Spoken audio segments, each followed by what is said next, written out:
Assalamualaikum warahmatullahi wabarakatuh. Selamat pagi anak-anak kelas 9D, 9E. Semua hari ini sehat. Alhamdulillah, mudah-mudahan semua sehat. Hari ini Pak Sadino akan melanjutkan materi Senin lalu. Kita nanti masuk materi hukum Coulomb atau gaya elektrostatik. Bagaimana dengan materi yang sudah berlalu, listrik statis tentang jenis-jenis muatan? Adakah kesulitan? Oke, kalau tidak ada kesulitan, kita lanjut materi hukum Coulomb. Ya, untuk hukum Coulomb sebenarnya sudah Pak Sadino letakkan di Google Classroom untuk PPT-nya. Silahkan dari sana kalian pelajari. Catatlah hal-hal yang penting, ya, dipahami. Kemudian juga ada contoh soal. Namun apabila kalian menemui kesulitan, silahkan bertanya secara japri, ya, silahkan. Jangan lupa kalau bertanya sertakan nama kalian.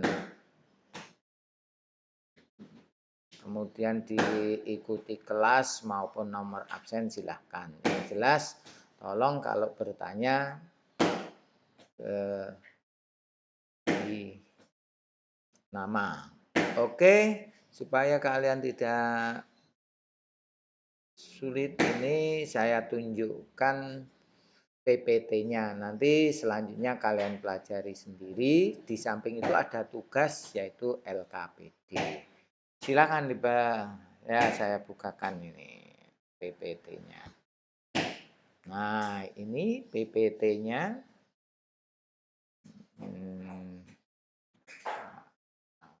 Ya, ada PPT-nya. Waalaikumsalam, ini PPT-nya.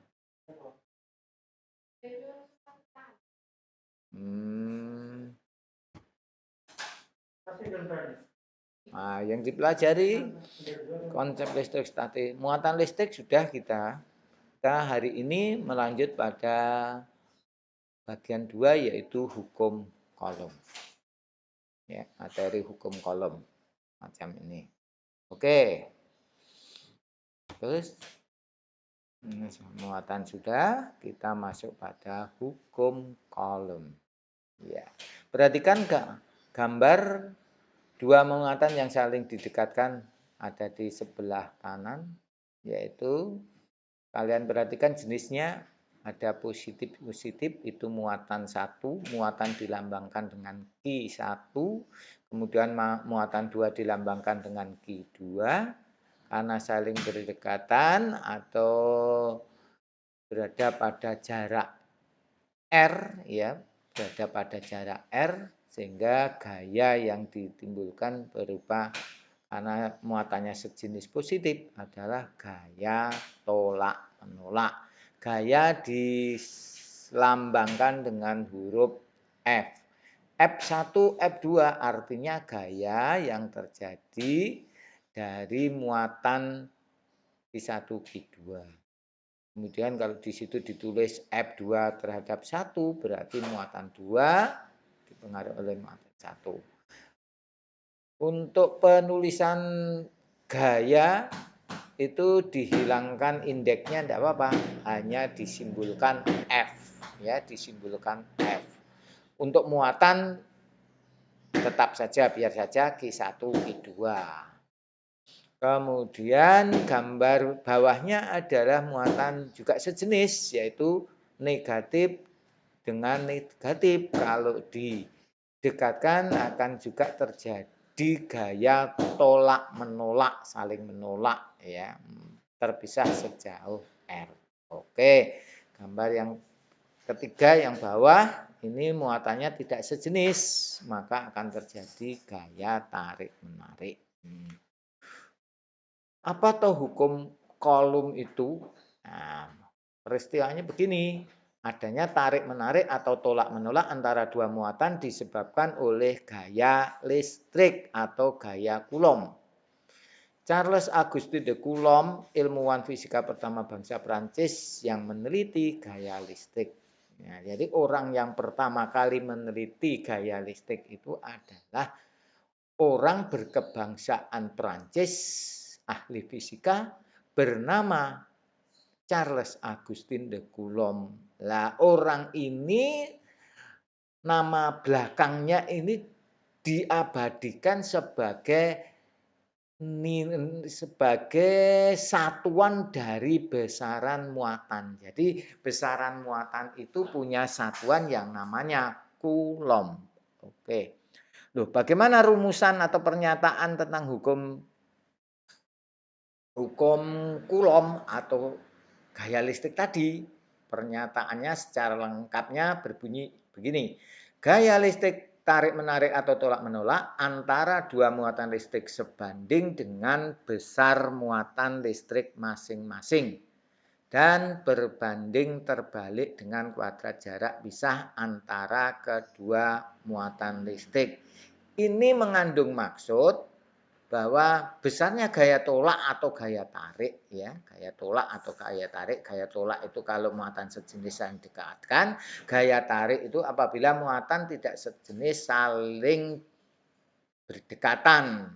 Nah, nilainya gaya itu sebanding, hampir sama dengan sebanding dengan muatan masing-masing, kedua muatan masing-masing. Maksudnya di sini kalau muatannya itu punya nilai besar, maka gayanya juga akan besar.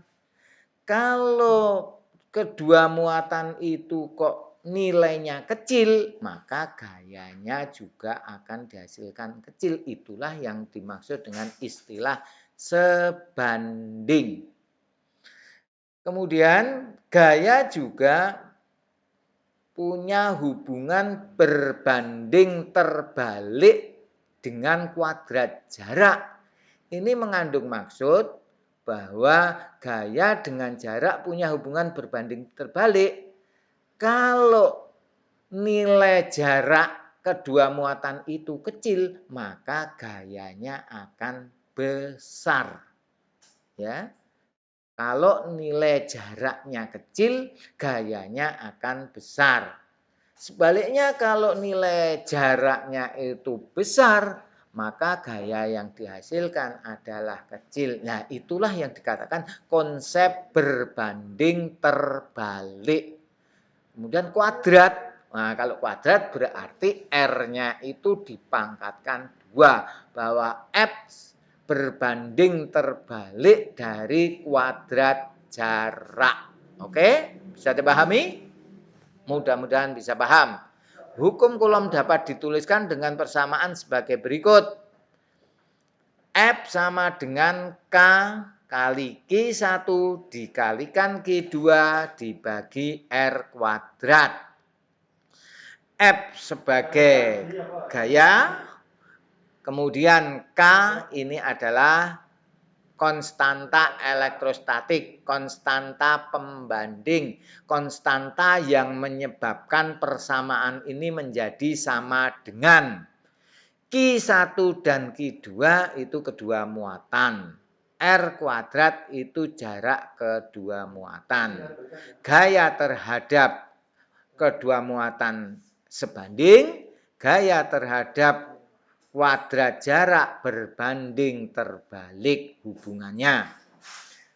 Kemudian kita beri keterangan bahwa F menyatakan gaya listrik atau gaya Coulomb dengan satuan Newton. K konstanta elektrostatik punya nilai 9 kali 10 pangkat 9 Newton meter kuadrat per Coulomb kuadrat. Q1, Q2 sama dengan muatan listrik dengan satuan Coulomb. R jarak antar muatan dalam satuan meter. Lah, bagaimana nanti kalau satuannya tidak meter? maka kalian harus mampu mengkonversikan. Misalkan saja